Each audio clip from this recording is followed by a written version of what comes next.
Well, we're in a final. We're in a major final. I'd never thought I'd see it. To be fair, I was emotional tonight because I'd never thought in my lifetime I would see England in a major final, and we've gone and done it. We've beaten Denmark 2-1. It was, listen, I've got to be completely honest. By the time I was watching that second half, everything became about the result rather than the performance for me. I thought Denmark, to be honest, if you were going to play a certain way against England and frustrate us, I thought they had it nearly spot on, to be honest. We did create chances. I thought we created better chances than Denmark, but it just felt like the way they were squeezing Calvin at times, and he couldn't get on the half turn, and neither could Declan, and we weren't really good in possession. I think that's something that they clearly studied. They clearly done their homework. They looked at the Scotland game. They looked at pressing the midfield a little bit higher, getting bodies around our midfielders, and they couldn't cope with it at times tonight. And it hurts me to say because I'm a massive fan of Declan Rice and obviously a big fan of Calvin as well. And they couldn't quite navigate. But I thought England still looked very dangerous. You know, you look at the combination down the left-hand side, Raheem Sterling, Luke Shaw again. I thought was spot on tonight. I know people will say, well, he gets the low block and he didn't get the assist, but I just thought in terms of what he offers down at left, he's outstanding. Again, the goal comes in, and I think it's a soft. I personally thought it was a soft foul. I didn't really see what the issue was as such. I know he had his hands around Christensen, but it wasn't enough for me. And the goal itself, I mean, when I first watched it, it was a worldie. And I think you've got to give credit to Damsgaard to a degree. I mean, he's got that ball so high and it's dipping, but Pickford's positioning is so off.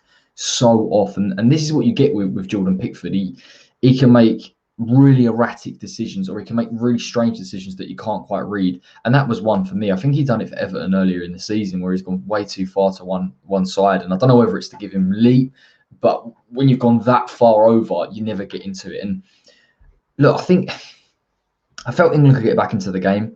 We needed to settle down a little bit. I thought even the likes of Bukayo Saka, I thought grew into the game. I think a lot of our players, and this has been the most impressive thing for me about this England side, are growing either throughout the duration of the tournament or grow into games. And, Bukayo Saka in particular, starting to get in beyond a little bit, trying to stretch that back free of Denmark and trying to eye people up. And I think that's exactly what you need him to do. You need him to be positive. You need your two wide players to get in beyond and create.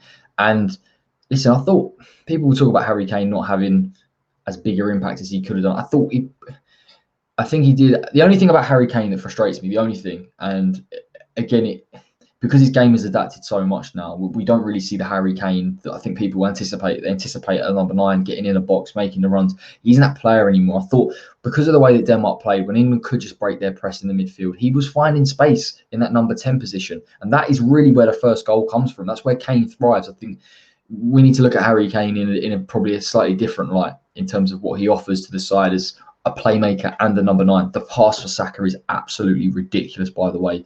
And Sterling, again, needless to say, he puts the pressure on, gets the own goal. And I thought he was tremendous tonight. I think he had 10 successful take-ons, or he attempted 10 take-ons. And his energy levels for the 120 are absolutely ridiculous. Now, I think we grew into the game second half, definitely. I think Denmark tired, the game plan. I think you look at their bench, and Denmark have done this earlier in the tournament, particularly against the Czech Republic, where they bring on Poulsen, they take off Damsgaard, they try and slow the play down, they bring in Norgard, and they try and overwhelm the midfield. But I thought Calvin Phillips really stepped up in particular. I thought, the way he was winning the ball, his counter press was a lot sharper. He's winning it in higher areas, creating turnovers. It gave England opportunities. And even though we weren't as fluent as I felt we were and the energy levels were dipping slightly, we were still creating it, and that allowed us to dominate. And the game turned on that. And Declan also stepped up, for me, in terms of the tempo, making the runs in beyond the energy that he brought. I thought both of them, as they grew into the game, we could control it. And that'll be a question mark for Sunday. How can England control that midfield against Italy? Because that is a different proposition as well. Yes, they'll press in the same way that Denmark will, but they're much better on the ball and much more fluent in possession. So I think there are question marks there. But listen, after that, it felt like the winner was coming. The only thing that concerned me was, did England have enough? It's very difficult to play against a deep block like how Denmark played. With a back 5 and a midfield 3, and the strikers. I know they had a man go off in the end, and I think England were going to dominate possession, but I wasn't seeing enough in terms of chance creation. I actually wasn't sure. I was a West Ham fan. Henderson coming on for Rice, I wasn't sure, and Mason Mount, but I thought the injection of Henderson as a number 8 and Phillips being able to play that number 6 role was important. And Henderson did offer really decent runs in behind, offered energy, offered experience, managed the game very well, and it was inevitable. Really, Grealish threatened the pen. The pen really, it's really soft. And I know opposition fans will watch this and be fuming by it, because if it was somebody else, you'd expect a reaction from him. The truth is, Sterling's been the player of the tournament for England. He's an argument he's been the player of the tournament, full stop. I think he's been that good. And, you know, where England can sometimes lack creativity, fullbacks don't get as high. And the team is very much, the opposition side is very much reading what England are trying to do. Sterling turns up. Sterling takes on players. Sterling takes 2 or 3 or 4 players out of the game. And listen, he took the gamble. His brilliant feet.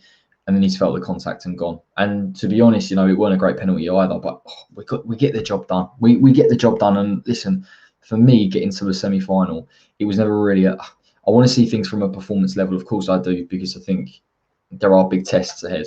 You know, Italy are a huge test, but you really just want a 1-0 scrapey when you don't actually really care about how it gets done. You just care about how you manage it in the moment. And there is a real resilience in this side. You know, there's a real experience and grit. I look at our centre back. I thought Harry Maguire. I don't know whether I've read it wrong. You know, you watch him for Manchester United and you feel he's vulnerable, but he hasn't put a foot wrong. He has not put a foot wrong in this tournament. He was unlucky to get the yellow. Threat from set pieces, reading the game. Him and John Stones read the game incredibly well. Yes, they'll have moments. We know that they have moments. There are times where you're not sure of them. Even Kyle Walker, to a degree, has moments where you think, what are you doing in possession? I don't think we can doubt those 3 as defenders. I truly don't believe we can doubt them as defenders. And I think, on that note of defenders, I can see England playing a back 3 on Sunday. I really can. Get him in the wide areas, stop them getting delivery. The only concern for me would be that midfield battle and how that would affect things. And maybe that'll be why Gareth could go with a 4-2-3-1.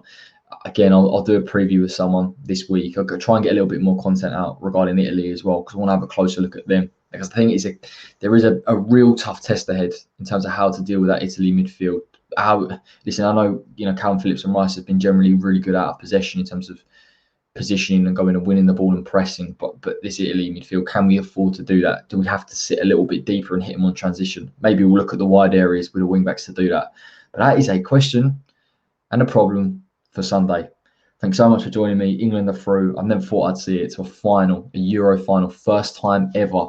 First final in 55, 65 years. I really don't care, but I'm absolutely gassed. Thank you, Raheem Sterling. Been our best player this tournament. Absolutely fantastic. Thank you, Gareth Southgate. Again, this team won't roll over and die, whatever happens on Sunday. And I absolutely cannot wait for it. So if you did enjoy the video, drop a like, naturally. Subscribe to the West Ham Way if you're watching and you fancy a little bit more, loads more content out this week regarding England. We'll do preview, opposition preview, get another fan on as well, and chew the fat over it, because there's so much to talk about. So until then, everybody, take care, have a couple of beers and enjoy the rest of your evening.